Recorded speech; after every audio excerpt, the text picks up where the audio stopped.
Leonardo se levantou da cama num sobressalto, um grito escapando de seus lábios. Ele não sabia se estava acordado ou ainda preso em um pesadelo. O quarto parecia mais escuro do que o normal, como se a própria escuridão estivesse viva.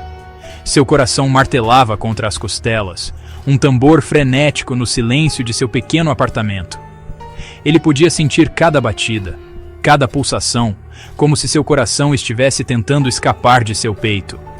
A única luz vinha da televisão piscando do outro lado do quarto, projetando sombras dançantes nas paredes. As sombras pareciam ganhar vida própria, movendo-se de maneira errática e inquietante. Mas não foi a luz bruxuleante que o assustou. Foi o som. Um som que parecia vir de um lugar muito além da televisão. Um som que parecia ecoar em sua mente. Um chiado agudo, como unhas raspando em um quadro negro, perfurou a escuridão, emanando da televisão. O som era tão alto e penetrante que parecia vibrar em seus ossos. Ele tateou em busca do controle remoto, a mão tremendo. Cada movimento parecia um esforço monumental, como se o ar ao seu redor tivesse se tornado denso e pesado. A imagem na tela era uma bagunça caótica de estática, mas através do ruído branco ele podia vê-los. Rostos que pareciam estar presos entre os canais, lutando para se libertar. Rostos distorcidos e grotescos, com olhos que queimavam como brasas. Eles pareciam estar vivos, cheios de uma raiva e desespero indescritíveis. Eles pareciam estar estendendo a mão, seus dedos esqueléticos arranhando a tela como se estivessem tentando se libertar. O som de suas unhas contra o vidro era como um lamento, um pedido de ajuda. Não, não, não. Leonardo respirou, sua voz um sussurro estrangulado. Ele tentou afastar o medo, mas era como tentar segurar água com as mãos. Ele fechou os olhos com força, desejando que as imagens desaparecessem, mas o som, o horrível som áspero, apenas se intensificou.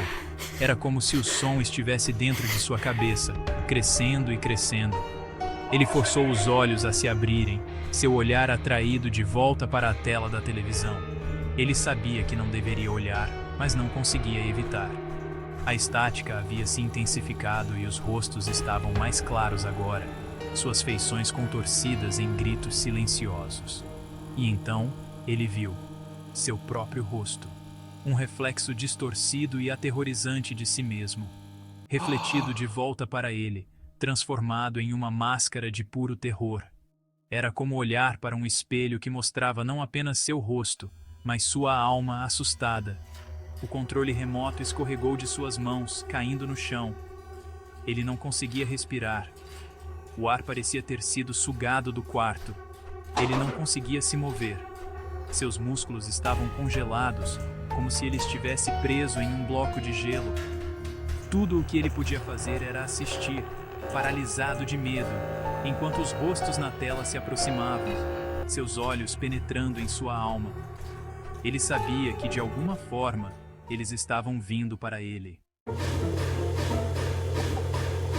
Leonardo trabalhava no turno da madrugada em uma fábrica local, sua vida um ciclo monótono de trabalho e sono. Cada noite era uma repetição da anterior, um loop interminável de tarefas mecânicas e solidão. Ele preferia a solidão, o zumbido silencioso das máquinas, sua única companhia. O som constante das engrenagens era quase reconfortante, um lembrete de que o mundo ainda estava em movimento, mesmo que ele se sentisse parado no tempo. Ele nem sempre foi assim. Houve um tempo em que Leonardo era cheio de vida, cercado por amigos e família. Uma vez, houve risos em sua vida, o calor do amor. Ele tinha alguém que o fazia sentir-se completo, alguém que iluminava seus dias mais sombrios. Mas essas memórias estavam desbotando agora, como fotografias antigas deixadas por muito tempo ao sol. O tempo tinha uma maneira cruel de apagar as cores vibrantes de seu passado. Seu apartamento era um reflexo de sua alma, escuro, apertado e abarrotado com os restos de uma vida não vivida. Cada canto do espaço contava uma história de sonhos abandonados e esperanças perdidas. Ele nem sempre esteve sozinho, Mas o passado tinha um jeito de se agarrar às sombras, e ele aprendeu a encontrar consolo na escuridão. A escuridão era um manto que o protegia das dores do mundo exterior. O silêncio era seu único conforto, a única vez que ele podia realmente escapar dos fantasmas que o assombravam. No silêncio, ele podia ouvir seus próprios pensamentos, mesmo que fossem dolorosos. Ele passava seus dias perdido em uma névoa de fadiga, a monotonia de seu trabalho, uma distração bem-vinda do vazio que o corroía. Cada movimento repetitivo era uma forma de anestesia, uma maneira de entorpecer a dor constante. Ele havia se tornado invisível, um fantasma vagando pelo mundo, despercebido e desimpedido pelo peso da conexão humana. As ruas da cidade eram seu domínio, um lugar onde ele podia desaparecer entre as sombras. Ele havia se convencido de que era isso que ele queria, que ele estava melhor sozinho. A solidão era uma escolha, uma armadura contra a dor da perda. Mas no fundo, uma faísca de algo mais permanecia. Uma pequena chama de esperança que ele não conseguia extinguir completamente. Um anseio por algo mais. Um desejo profundo de reconectar-se com o mundo, de sentir novamente. Uma saudade de uma vida que ele já acreditou estar perdida para sempre. As lembranças eram dolorosas, mas também eram tudo o que ele tinha. Mas por enquanto, ele se contentava em existir nas sombras, seus únicos companheiros, os fantasmas de seu passado e o zumbido interminável do chão da fábrica. A escuridão e o ruído constante eram seu refúgio. Ele estava seguro em sua solidão, ou assim pensava, até a noite em que se deparou com o canal que mudaria tudo. Uma descoberta que prometia romper o ciclo de monotonia e solidão que ele havia aceitado como seu destino. Leonardo sentou-se na beira da cama, os olhos fixos na tela da televisão. Ele estava exausto, mas o sono parecia uma impossibilidade distante. A escuridão do quarto era quebrada apenas pelo brilho frio da tela, que lançava sombras dançantes nas paredes. O relógio na parede passava da meia-noite, cada segundo uma eternidade. O tic-tac era um lembrete constante do tempo que se arrastava, como se o próprio tempo estivesse conspirando para mantê-lo acordado. Ele não conseguia se livrar da imagem dos rostos, o terror absoluto em seus olhos, a familiaridade arrepiante de seu próprio reflexo. Era como se a televisão estivesse mostrando não apenas imagens, mas fragmentos de seus próprios medos e memórias. Ele sabia que era ridículo, impossível até, mas não conseguia evitar a sensação de que algo o estava observando, algo sinistro à espreita além do véu da realidade. A sensação de ser vigiado era tão intensa que ele se pegou olhando por cima do ombro repetidamente. Ele pegou o controle remoto e começou a folhear os canais, esperando encontrar algo, qualquer coisa, para distraí-lo da crescente inquietação que o corroía por dentro. Cada clique do controle parecia ecoar na sala silenciosa, aumentando sua ansiedade. Estática, comerciais. Uma reprise de um seriado que ele nunca achou engraçado. Nada parecia capaz de afastar a sensação de mal-estar que se instalara em seu peito. Ele estava prestes a desistir quando se deparou com ele. Canal 000.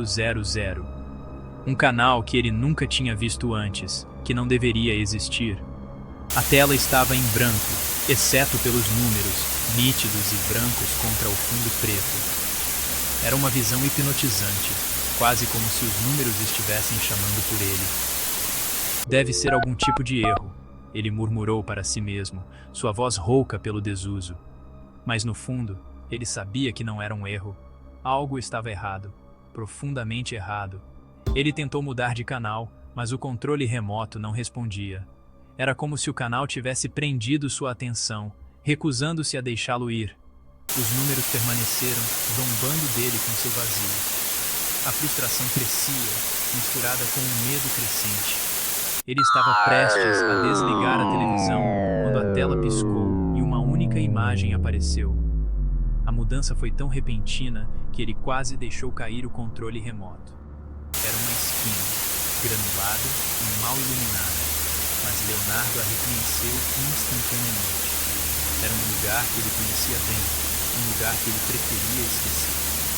Era a esquina onde ele havia crescido, a mesma esquina onde ele havia testemunhado um acidente horrível quando criança. A memória do acidente voltou com força total, trazendo consigo o medo e a dor que ele pensava ter enterrado. Um acidente que assombrou seus pesadelos desde então.